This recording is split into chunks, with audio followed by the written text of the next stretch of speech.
Do you worry a market crash right at retirement will wipe out a lifetime of savings? It took you decades to get here. The last thing you want is to lose it right at the finish line. So in the next 7 minutes, I'm going to show you what a crash in year one actually does to your retirement, the mistake that puts your retirement at risk when it doesn't have to be, and how to invest confidently no matter what the market brings. To start, I need to show you what would happen to your retirement if the market crashes the moment you stop working, using Mike and Diane as an example.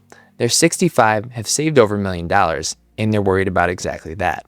And this shows their chances of not running out of money right now versus if the market dropped 20% immediately. If they faced a 20% drop, their chance of success would fall from 89% down to 87%. But they weren't worried about a 20% drop. They were worried about a crash like 2008, where the market fell over 50%.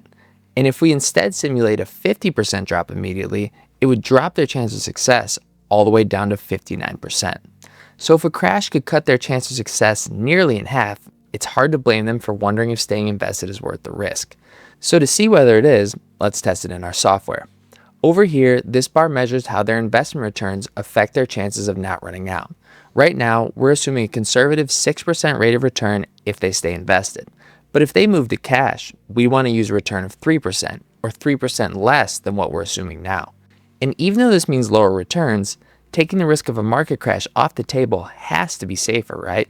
Well, when we add that into our software, it drops their chance of success from the original 89% all the way down to 57%. So moving to cash would actually make them more likely to run out of money than if they'd stayed invested, even if they faced a crash like 2008 immediately. And this might sound crazy, but let me show you how moving to cash can actually be the riskiest thing you do. After seeing their parents need nursing home care, Mike and Diane wanted to set money aside for this so they wouldn't be a burden on their kids. So to make sure they're covered, we need to plan for what that could actually cost. According to Genworth and CareScout, nursing home costs increased by between 7 and 9% in just the past year.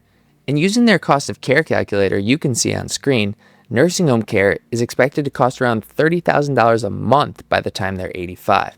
But as crazy as that number sounds, it's not just medical costs skyrocketing that they need to be worried about. Right here is a recent article from the Chicago Sun-Times discussing property taxes. Where Mike and Diane live in Cook County, property taxes increased at twice the rate of inflation over the last 30 years.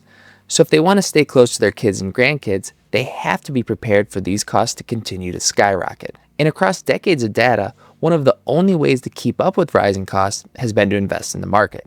So the question isn't whether they can afford to invest, it's whether they can afford not to. But now that you know that, let me show you how you can do this without risking your retirement. This shows how often the S&P 500 has been positive over the last 91 years. In 1-year periods, it's been up 67% of the time. But extend that to 5-year periods, now it's up 93% of the time. And extend even further to 10-year periods, it's actually never been down. So even if you retired into a crash like 2008, you'd still be up money after 10 years. But not all of your money can wait 10 years to recover. You still need money to live on now. So to account for this, think about splitting your money into 3 buckets based on when you plan to spend it.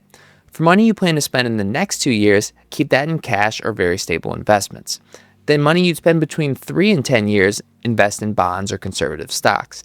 And money you don't need for 10 years, invest in growth stocks to make sure you keep up with rising costs. So for Mike and Diane, that means shifting their current all-stock portfolio into a 70-30 allocation. And when we stress test this against the same 50% drop, their chance of success drops from 89% down to only 84%, compared to 59% before the bucket strategy. So when you invest your money to match when you're going to spend it, you don't have to worry about a market crash making you run out. And if you want to see if you're invested correctly based on your spending, you can get that answer in just a few minutes using the same software for free using the link below. But even after seeing this, Mike wasn't sold on keeping his money in the market. At the time of this recording, the market just hit another all-time high and has gone up double digits in each of the last 3 years. And after a run like this, it's hard not to feel like this can't go on forever. But when you compare investing at an all-time high versus on any random day, the answer might surprise you. Over a 3-month period, investing at all-time highs has meant a slightly lower return. But once you get to 6 months, and every period longer than that, investing at all-time highs actually has higher returns than investing on any random day. So history tells us the market at an all-time high can actually be a signal that higher returns are coming, not that it's about to drop. And after seeing that data, It can be tempting to just move the cash during the rough patches and get back in once the market recovers or reaches a new high.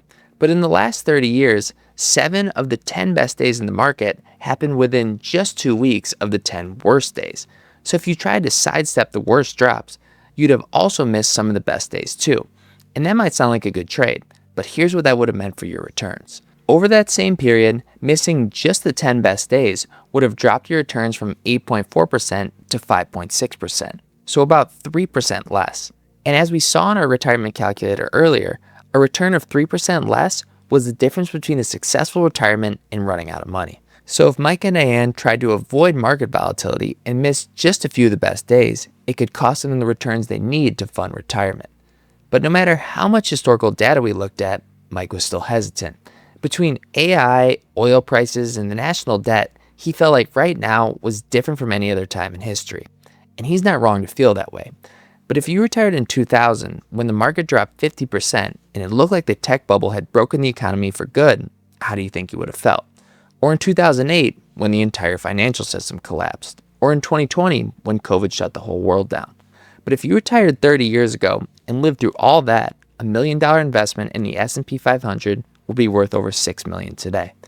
Every one of those retirees felt exactly what Mike is feeling right now. But acting on that fear is what would have made them run out of money, not the market. But once you do stop worrying about losing your money in the market, the next question becomes, how do you actually enjoy it? So to see exactly how to build a plan that lets you enjoy your money now without the constant fear of running out, check out this next video.